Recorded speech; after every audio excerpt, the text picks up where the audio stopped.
One of the problems in crypto is that crypto people are actually a little bit too smart, and they will almost always find a way to achieve a goal, even if it's of dubious worth. Cardano is currently feeling the initial sprinklings of what many hope will eventually become a monsoon of total value locked in the ecosystem.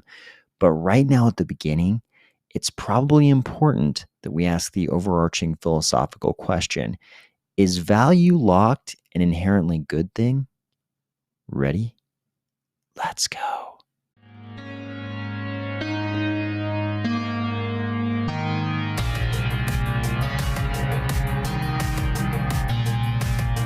Today, we are going to discuss the robbery forest outdoing itself with possibly the biggest DeFi hack ever. We're going to talk about the growth of TVL on Milkomeda, DeFi Llama not wanting to count that growth for Cardano, a possible bug in Nami as to ADA handles, a new Pavia detail, and some kind of surprise in the March Cardano 360 on Thursday. If you're enjoying these videos each weekday, please consider delegating to the Army of Spies stake pool, ticker AOS. To put the TVL issue in context, we're first going to talk about this. Here's a post from the Ronin network saying, there has been a security breach on the Ronin network. Sounds minor enough, right? Until you see this. The Ronin bridge has been exploited for 173,600 Ethereum. That's a lot. And 25.5 million USDC. The Ronin bridge and Katana DEX have been halted. We're working with law enforcement officials. I think this poster actually kind of put it into perspective. He said, another day, another exploit of centralized blockchains using bridges and validators. In case you hadn't done the math, that is a $625 million exploit. And that's big enough for this to make TechCrunch with this headline: Axie Infinity's Ronin network suffers $625 million exploit in largest DeFi hack to date. Apparently that was about 600 million in Ethereum and 25.5 million in USDC. The crazy part is apparently this hack actually happened 6 days ago, but these sidechains have gotten so complicated that at this point, the project didn't even discover that most of $1 billion had been drained until today. This is the biggest hack since the Poly Network hack in September of 2021, which I believe we covered on this channel. The article goes on to explain that the Ronin network was made specifically as a sidechain to support Axie Infinity. Axie Infinity, of course, is the biggest blockchain game out there, having achieved a user base of 2.9 million users, which is humongous. They say the hack occurred across two transactions, one for the Ether and the other for the USDC. The attacker used hacked private keys to forge fake withdrawals. We discovered the attack this morning after a report from a user being unable to withdraw 5,000 ETH from the bridge. The Ether and USDC deposits on Ronin were drained from the bridge contract. And then they go on to explain what they're trying to do to move forward. Of course, they will probably be happy to do anything positive to help them move past losing most of $1 billion. This brings up some questions. We've done a lot of things in crypto that result in the concentration of funds. I think we can say that Satoshi's initial idea, his initial invention, his vision involved the decentralization of the control of funds. But we've done a lot of things in crypto to concentrate those decentralized funds. We've created a lot of different platforms and projects that cause all these decentralized users to centralize their funds, to put them all in one place and create these gigantic bug bounties. And we've noticed over the last little bit here in crypto that a lot of the big robberies in the robbery forest have involved bridges. There's something about bridges that is especially, we see it coexisting quite often with these exploits. It seems like bridges are a favorite victim of these gigantic exploits. You'll probably remember we recently covered the wormhole bridge exploit that was only for $375 million, only a little more than maybe half as big as this current exploit. But it kind of makes sense that bridges would be such a big target for DeFi exploits, since the whole purpose of a bridge is locking up assets on one side and issuing assets on the other side. Perfect target, right? There's a big pool of locked assets there, and the whole thing the bridge does is lock and unlock those assets. So all the exploiter needs to do is figure out how to get the bridge to inappropriately unlock those assets. Will Wormhole and the Ronin network be the last bridges to ever be hacked in crypto? No, they will not. Will we even have bridge exploits in Cardano? Probably at some point. Why is this? Why does this keep occurring?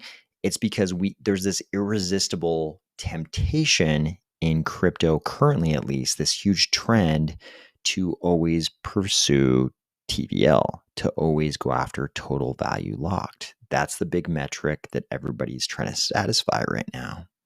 Recently, the Cardano ecosystem had one of its first big experiences with a sidechain and the use of bridges with the launch of the Milkomeda sidechain.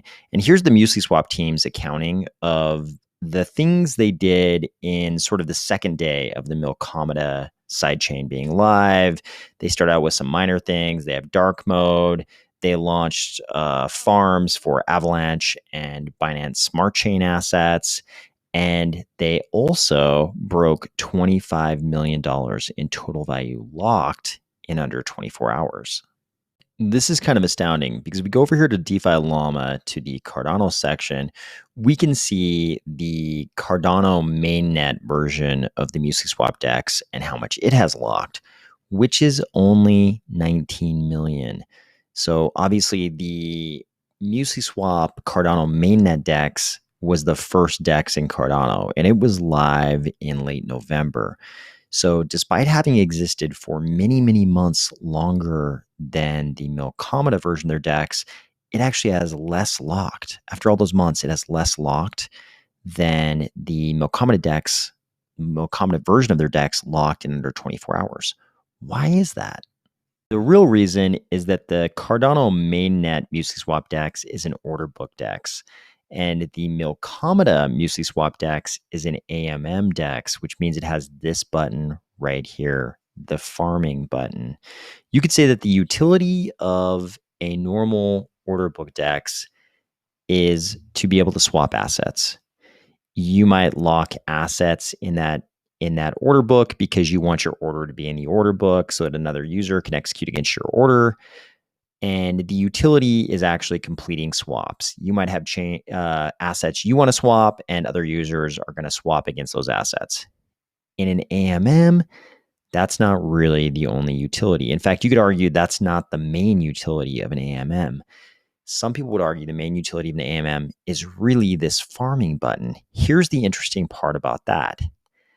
You could say, okay, the purpose of adding liquidity to an AMM is so that you could get a piece of the trading fees on the DEX. That part makes sense. But then you find out about impermanent loss and you say, okay, we have this study that was completed, I think, last year or the year before that showed that in a lot of cases, the impermanent loss eclipses the amount earned through the split of the trading fees on big DEXs in the EVM world. So we know that DEXs have to do something additional to attract the liquidity, and that thing is often farming. So then you say, okay, what's the utility of farming? And the answer in most cases is that you provide liquidity, you get LP tokens, and then you farm those LP tokens and you get governance tokens in the DEX. In some cases like this one, there's some exotization of the assets there. And in this case, you earn, I believe it's a call option, which you can stake the MusliSwap yield token for a certain period of time, and then you get this call option, which can allow you to get the governance token. But in any case, it often leads to a governance token. So you have to ask, what's the utility of the governance token? And people say, well, then you get to vote and help govern the DEX. But let's face it, most people are more motivated by, not civic participation, but by pecuniary interest. And the real value of the governance token is things like getting a discount on trading fees, or more importantly, being able to trade that governance token for other tokens because there's a market for that governance token, and you could turn that governance token back into some kind of another asset, like a base layer asset, like ADA. So here's where I think it gets a little bit tricky, where it gets complicated. If you ask why people are swapping on, say, an order book type DEX, you could say, okay, it's because they want the utility of being able to switch from their current asset to another asset. But it's a little more complicated with these AMM DEXs, because the purpose of swapping the asset is often not actually wanting the other asset. It's really that a lot of people are swapping half of the asset they currently have for the other asset in the trading pool so that they can become a liquidity provider in that pool. So if the utility of a DEX is supposed to be exchanging assets, but in a lot of cases we find that people are exchanging assets just so they can become a liquidity provider for others to exchange assets. Obviously, you need liquidity for this exchange of assets to take place. But what if the question is what percentage of the swaps going on are just for users to get the other asset in the trading pair so they can become liquidity providers to provide liquidity for other people who are just trying to get the other asset in the trading pair to become liquidity providers? Everybody's cycling up, farming, getting these governance tokens, and then trading the governance tokens for other assets. Of course, you could argue some people are hodling them and eventually trading them for other assets, but it starts to look like a little bit of circular logic.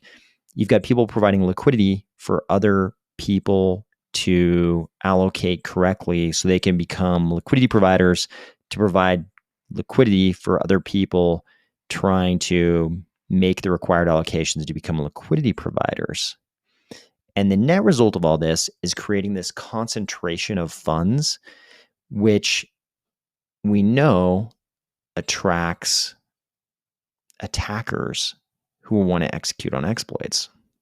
In the case of AMM DEXs running on side chains, you've often got the added exploit risk, which is pretty heightened, as we've discussed in this video, of bridges. So this isn't meant to be a proposal of a condemnation of bridges or side chains or AMM DEXs, but I think at a certain point we have to ask, what's the actual utility we're trying to achieve with DEXs in general? Is it allowing people to easily swap between assets? Or is it this circular thing of people becoming liquidity providers for other people so they can become liquidity providers, with the whole goal of everyone being to grab these governance tokens, which are actually just traded back for other assets, more like base layer assets or something like that? Definitely there are people using bridges and side chains and AMM DEXs just because they want the utility of being able to do cross-chain swaps of their coins. But I think it's okay to be curious about what percentage is that, and what percentage is this liquidity provision so that other people can become liquidity providers, this whole circular thing. And we know the end result is creating this massive concentration of crypto assets, and that there are exploits. So the question is, what is the percentage? What is the divide between those two things? And is it worth this centralization of funds? It's almost like a bunch of dudes are standing in a circle, and one guy turns behind him and he tugs on the wrist of the dude behind him and says, "Here, have some liquidity." And then that guy reaches back and he's like, "Here, have some liquidity." And pretty soon everybody is doing this like circular tugging of liquidity. I feel like we have a name for this. It's almost like well, you get the idea. When we looked at DeFi Llama earlier, you probably noticed that they weren't counting that 25 million that MuesliSwap had recently racked up in TVL on Milkomeda toward Cardano. And you'll also notice in their coverage of Milkomeda, they never mentioned Cardano even a single time. They described Milkomeda as just a promising as a the backbone for achieving and maintaining mass adoption for promising non-EVM cryptocurrencies, empowering them with well-integrated sidechains. No mention whatsoever of Cardano. When the Cardano ecosystem zone, AdaWell asked if the base currency for the chain is ADA and there will be an optimistic roll-up to Cardano, should it not fall under Cardano as Milkomeda C1? Honest question. DeFi Llama said, if in the future there's an optimistic rollup and security is shared with Cardano, then we'll put it under Cardano and count its TVL toward Cardano's. Same we do for Ethereum rollups. So DeFi Llama is not even counting the Milkomeda TVL toward Cardano because they say Milkomeda does not share security with Cardano. Here's an issue that was recently brought to my attention by someone. And I'm sure if this is a problem, it's going to be remedied quickly, but it seems serious enough that I thought I should bring it to everybody's attention in the meantime. So this is an issue that was opened in the Nami wallet GitHub. This commenter says, I believe there's an issue with how the UI for the wallet handles HTML input, which specifically affects ADA handles. And there's a lot of detail here, but I'll jump to the important part. He says he sent hundreds of promo assets from my Minter to my Nami wallet, then distributed from my Nami wallet to users. I thought I was losing my mind when multiple people stated they had not received, but I had proof of send to the copy pasted or typed handle provided. And he says an example of the error he thinks is happening is that he wanted to send to the ADA handle Tangerine, but the system only recognized the TAN part, which is the shorter, it's the first, if you were just typing out, $TANGERINE, he's kind of implying that the wallet recognized that there was a $TAN handle and sent to that TAN wallet instead. He says, one thing that is important to note, the poster says, this is not an issue with ADA handles. This is on the wallet side. And then we have Calvin. I believe this is Calvin from ADA handle. He says, this to me sounds like a possible debouncing issue where an address may be resolved mid-type, but not finalized on sending. That is, refetch the address when the user actually hits send. I would also recommend some level of resolution feedback to the user, such as the last 6 digits of the address. And then someone else posts, yes, please look into this. This happened to me via Mac using Chrome with Nami. I'm certain it wasn't mistyped. I'm sure Nami is, if this is a problem currently, I'm sure Nami is going to get on this. But I wanted to point this out since I can imagine myself or anybody else going into Nami and trying to send assets to some longer address for which there is also a shorter ADA handle out there. And if Nami wallet is actually sending to that shorter handle, this could obviously create problems. Again, I think the Nami wallet is a great wallet, and I'm sure if this is a problem right now, they'll fix it pretty quickly, but wanted to make sure everybody knew about it if it is something that's actually happening. From a possible bug to something that looks very promising, here's Pavia saying, hey, this is what a Ready Player Me avatar looks like in reference to the size of the stadium. So this little dot down here is supposed to be a Ready Player Me avatar for scale against the stadium. This means that the stadium is gigantic. I think this could be good. If this is the size of an avatar, a lot of us are going to be able to fit in and around the stadium. That could be a lot of fun. Also want to thank Timmy down here for the Army of Spies reference down below in the comments. Finally, Joshua Miller retweeted the announcement of the Cardano 360 that's going down this Thursday and wrote, I really recommend not missing this one for reasons. Down below, Tim Harrison said, Josh, shh. And then he had kind of the worried face and also the crying, laughing face. This is interesting. You probably know Joshua Miller is an NFT guy at IOHK. So it looks like we're going to be getting some kind, probably, I'm guessing, some kind of an NFT or community token related announcement, and it sounds like it's something that something pretty big based on Joshua Miller's recommendation here. I hope you're having a great week, and I'll talk to you tomorrow.